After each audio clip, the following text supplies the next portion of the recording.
It is Wednesday. It is the 28th of May. I'm Monita Rajpal. This is CNN News Center, live from Hong Kong. Our top stories today.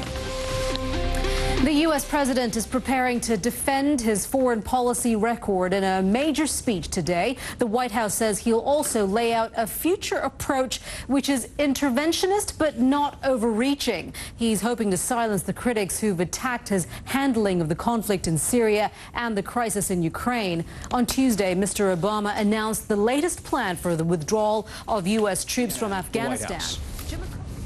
And staying in Afghanistan, we have some news just into CNN within the past hour. 2 Americans have been wounded in Afghanistan after an attack on a U.S. consulate vehicle traveling through the city of Herat. The U.S. Embassy in Kabul says the pair were lightly injured in the incident.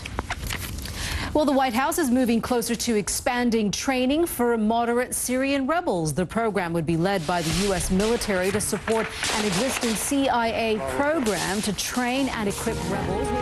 A resurgent Russia is one of the major foreign policy challenges for Mr. Obama. The annexation of Crimea and pro-Russian movements in eastern Ukraine have stirred tension between Moscow and Washington. In the Ukrainian city of Donetsk, 4 international monitors are still missing. The Organization for Security and Cooperation says it hasn't heard from its team since Monday. Russian rebels were killed by government forces after separatists stormed the Donetsk airport on Monday. Nick Payton-Walsh has more, and we do warn you that some of you may find these images in the report disturbing.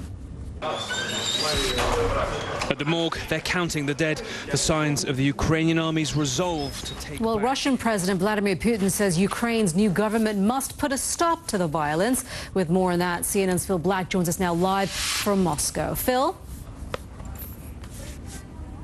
Monita, it has always been Russia's position that the Ukrainian authorities should put an end to this ongoing military operation. Right, Phil, thank you. Phil Black there live for us from Moscow. Police say a young Pakistani woman was stoned to death with bricks on the steps of the High Court in Lahore on Tuesday. A group of some 20 men, including members of her own family, were among her suspected attackers. Police say family members called Farzana Iqbal's death an honor killing. Her offense? Marrying the man she loved instead of her betrothed cousin. You're watching CNN News Center live from Hong Kong. Something has been noticeably missing in Egypt's latest presidential elections. The voters will tell you what the country's election commission is doing about that next.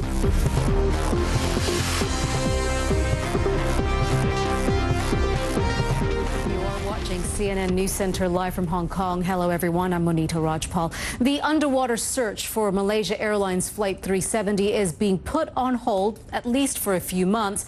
By the end of today, the Bluefin 21 submersible will have completed nearly 30 missions and covered hundreds of square kilometers of ocean floor. Australian officials say the search for the missing plane will resume in August at the very earliest as they work on getting new underwater vehicles contracted and deployed. Well, Simon Mosen joins us now from Kuala Lumpur. And Simon, this can't be good news or news that the families want to hear right now. No, absolutely not. It's taken a lot of people by surprise that it's going to take that. Some of the other stories that we're following here at CNN News Center, officials say at least 21 people were killed and 8 wounded after a fire at a hospital for the elderly in South Korea. Police say they are questioning a man in his 80s over possible arson at the facility in the province of South Cholla. Legislation has been proposed in California to help prevent mass killings like the one that claimed 6 lives on Friday. On Tuesday, more than 20,000 people attended a memorial service for the students killed in the attack at the University of California, Santa Barbara. Americans are being told to get out of Libya immediately in an urgent U.S. travel warning. The U.S. State Department says there is an unpredictable and unstable security situation in Libya. CNN has learned that a U.S. military warship is nearing Libya in case evacuations are ordered. Anger is mounting among Muslims in Malaysia after chocolate maker Cadbury recalled 2 products found to have traces of pig DNA. Malaysia has a majority Muslim population who are not allowed to eat pork under Islamic rules. Some religious organizations are calling for a boycott of the chocolate brand and the closure of its Malaysian factories. Egyptians will have an extra day to vote for their next president. The surprise announcement by the Election Commission comes after voter turnout was much lower than expected over the past 2 days. Former military chief Abdel Fattah el-Sisi is expected to win. You are watching CNN News Center live from Hong Kong. Coming up next, meet Brazil's #1 football fan. You see here. Well, for more on this tornado and the storms across the U.S., Pedram Javaheri joins us now from the World Weather Center. Pedram? Monita, when you see that, Hong Kong's rain doesn't seem that bad, right? Nope, not at all. Not at all, yeah. Some 16 or so tornadoes reported on Monday afternoon across the United States.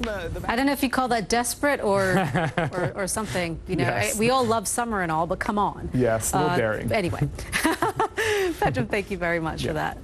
Now, hundreds of anti-World Cup protesters were met with tear gas on Tuesday as they blocked traffic and attempted to march to the Brasilia Stadium. Some of the demonstrators were even armed with bows and arrows. This most recent unrest comes as the country prepares to host the World Training. Well, amid all this unrest, one Brazilian is taking love of country and love of football to an entirely new level. As Shasta Darlington reports, he doesn't just wear his allegiance on his sleeve. Take a look.